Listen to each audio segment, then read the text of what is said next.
당뇨병을 앓고 있는 분들 중에는 유독 잠을 잘 이루지 못하는 분들이 많습니다.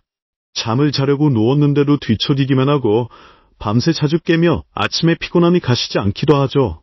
사실 당뇨병과 불면증은 서로 깊은 관련이 있는 것으로 알려져 있습니다. 혈당 수치와 수면의 질은 밀접하게 연결되어 있고 혈당이 불안정할수록 숙면은 멀어지게 됩니다. 그렇다면 왜 당뇨병 환자들이 불면을 겪게 되는 걸까요? 오늘은 그 대표적인 세 가지 이유를 쉽게 설명해 드리겠습니다. 첫 번째 이유는 바로 혈당의 급격한 변화입니다.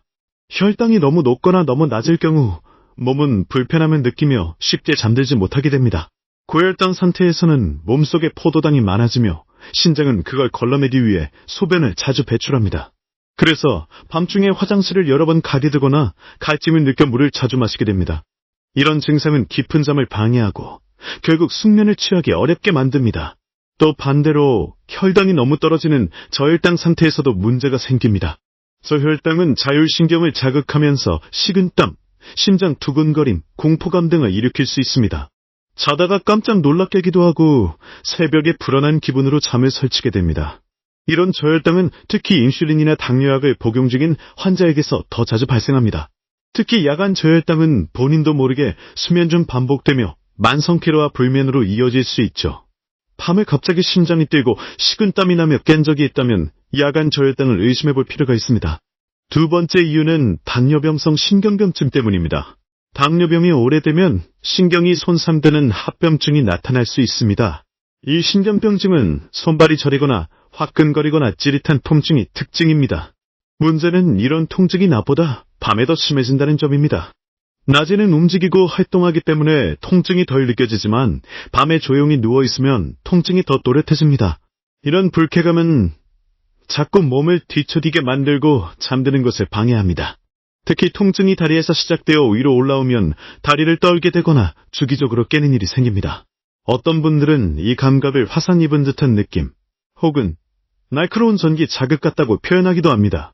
통증이 계속되면 자연스럽게 수면 시간이 짧아지고 수면의 질도 낮아질 수밖에 없습니다. 이런 신경병증은 조기에 치료하고 통증 조절을 잘하는 것이 매우 중요합니다. 세 번째 이유는 심리적인 스트레스와 우울감입니다. 당뇨병 진단 자체만으로도 많은 환자들이 큰 부담을 느낍니다. 생활 습관을 바꿔야 하고 음식도 조절해야 하고 혈당도 수시로 체크해야 하니까요.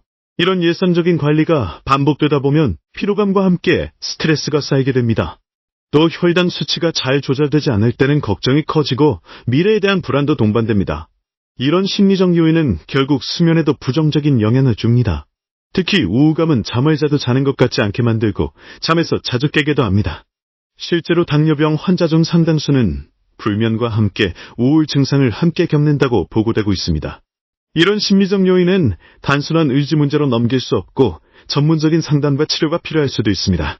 우울감과 불면이 함께 느껴질 경우 혼자 참기보다는 꼭 전문가와 상의해보세요. 이 외에도 수면무호흡증 같은 다른 수면 장애가 당뇨 환자에게 동반되기도 합니다. 특히 비만을 함께 가진 경우 수면 중 숨이 멈추는 무호흡증이 자주 나타날 수 있습니다. 수면 무호흡은 잠을 자도 깊은 잠을 자지 못하게 만들며 혈당 조절도 더 어렵게 만듭니다. 이러한 증상이 있는 경우 수면 클리닉에서 검사와 진단을 받아보는 것도 좋은 방법입니다. 당뇨병과 불면은 단순히 각각의 증상이 아니라 서로를 악화시키는 악순환을 고릴 수 있습니다. 잠을 잘 못 자면 스트레스 호르몬이 증가하고 그로 인해 혈당이 더 오를 수도 있습니다.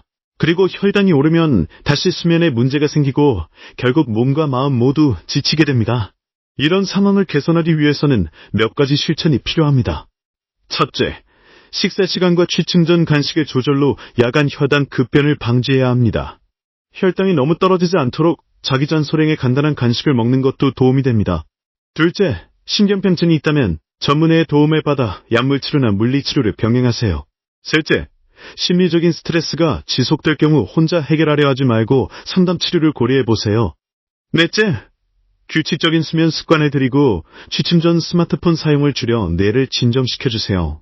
다섯째, 수면 무호흡이 의심될 경우 반드시 전문가의 진단을 받고 치료를 진행하세요. 당뇨병은 생활 속에서 잘 관리하면 얼마든지 건강하게 지낼 수 있는 질환입니다. 그리고 수면은 그 관리를 위해 가장 기본적이고 중요한 요소 중 하나입니다. 하루하루 좋은 잠을 자는 것이야말로 현장을 안정적으로 유지하는 가장 강력한 무기일 수 있습니다. 오늘 말씀드린 내용을 참고하셔서 더 나은 수면과 건강한 삶을 함께 이루시기 바랍니다.